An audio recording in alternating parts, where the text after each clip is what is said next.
لأداء فضل الطاعات واكتساب إكمال السعادات وأشهد أن لا إله إلا الله المتصف بجميع الكمالات وأشهد أن سيدنا محمد عبده ورسوله صلى الله عليه وسلم وعلى آله وأصحابه صلاة وسلاما دائمين ما دامت الأرض والسماوات. Pertama-tama marilah kita panjatkan puja-puji syukur kita kehadirat Allah Subhanahu wa taala karena dengan limpahan rahmat dan inayahnya sehingga kita masih mampu menghirup segarnya dunia ini.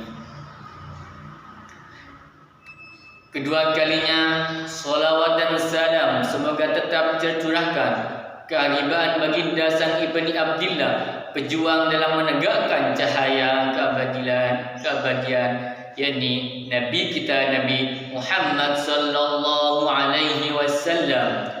Berkat perjuangan beliaulah kita mampu membedakan mana itu yang hak dan mana itu yang batil.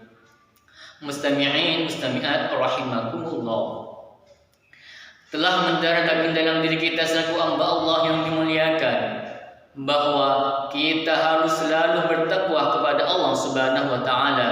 Sedangkan esensi takwa ialah semata-mata kita memurnikan ibadah kita karena Allah Subhanahu wa taala tanpa embel-embel apapun. Adapun jalan menuju takwa itu sangatlah banyak pilar, sangatlah banyak bagian-bagian yang harus kita penuhi. Di antaranya ialah amar ma'ruf nahi munkar. Amar ma'ruf berarti memerintahkan seseorang agar berbuat kebaikan, memerintahkan seseorang agar berbuat sesuai dengan apa yang diridhoi oleh Allah Subhanahu wa taala. Sedangkan nahi munkar ialah melarang seorang agar melakukan kejahatan, melarang seorang agar berbuat yang tidak diridhoi oleh Allah Subhanahu wa taala. Na'udzubillah, summa na'udzubillah. Mustami'in mustami'at rahimakumullah. Menegakkan amar ma'ruf nahi munkar itu sangatlah dianjurkan dalam agama Islam karena inti dari keselamatan seorang insan itu ada dua bagian esensi ketakwaan, yaitu melakukan kebaikan yang akan menuai pahala serta menjauhi larangannya yang apabila kita melanggarnya maka kita disiksa baik itu di dunia ataupun kelak di akhirat. Semakin banyak orang yang menegakkan amar ma'ruf nahi munkar maka semakin bertambah pula syiar agama Islam. Kan tetapi ketika seorang Islam sudah enggan melakukan amar ma'ruf nahi munkar maka jangan harap Islam akan menuju masa kemasannya. Islam akan suram, Islam akan hanya tinggal nama disebabkan karena terlalu banyaknya maksiat yang merajalela. Maka sungguh disayangkan agama yang dulu terang dengan sia-sianya kini menjadi suram karena terlalu banyak orang yang berbuat maksiat. Allah Subhanahu wa taala berfirman dalam surat Ar-Rum ayat 41 yang berbunyi A'udzu billahi minasyaitonir rajim. Bismillahirrahmanirrahim. Zaharal fasadu fil bahri bima kasabat aydin nas liyudhiqahum ba'dal ladzi 'amilu la'allahum yarji'un. Yang artinya Allahu a'lam. Telah nampak kerusakan yang ada di daratan, kerusakan yang ada di lautan disebabkan oleh tangan-tangan manusia, disebabkan oleh terlalu banyaknya maksiat. Supaya Allah memberikan sebagian kepada mereka, supaya mereka merasakan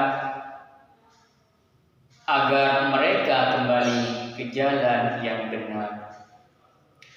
Maka dari itu kita sebagai kaum muslimin wajib menegakkan amar ma'ruf nahi munkar. Nabi Muhammad SAW pun bersabda yang artinya barang siapa yang melihat kemungkaran maka ubahlah dengan tangan kalian, apabila kalian tidak mampu maka ubahlah dengan lisan kalian, apabila kalian tidak mampu maka rubahlah dengan hati kalian. Sedemikian itulah selemah-lemahnya iman. Hadis tersebut sudah jelas bahwa dalam kondisi apapun, dengan cara apapun, kita harus selalu menegakkan amar ma'ruf nahi munkar. Karena ketika amar jalan, munkar jalan, maka yang munkar itulah yang akan menurunkan bencana. Karena kemungkaran itulah Allah akan murka, Allah akan menurunkan berbagai bencana, Allah akan menurunkan gempa bumi, tsunami, dan lain sebagainya. Itu bukan hanya yang berbuat jahat, bukan hanya bermeset saja yang terkena, akan tetapi yang baik-baik pula akan terkena getahnya. Hadirin mustami'in mustami'at rahimakumullah. Herannya lagi ketika seorang diingatkan, mereka dengan lantang menjawab, biarin saja, yang mabuk gue, yang judi gue, uang gue, ngapain lo urusin? Ya, yang mabuk lo, yang judi lo, kan tetapi itu semua merupakan kemaksiatan.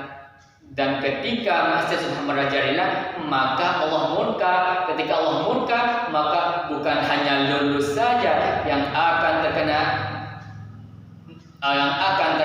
musibah, kan tetapi yang baik-baik pun akan terkena musibah.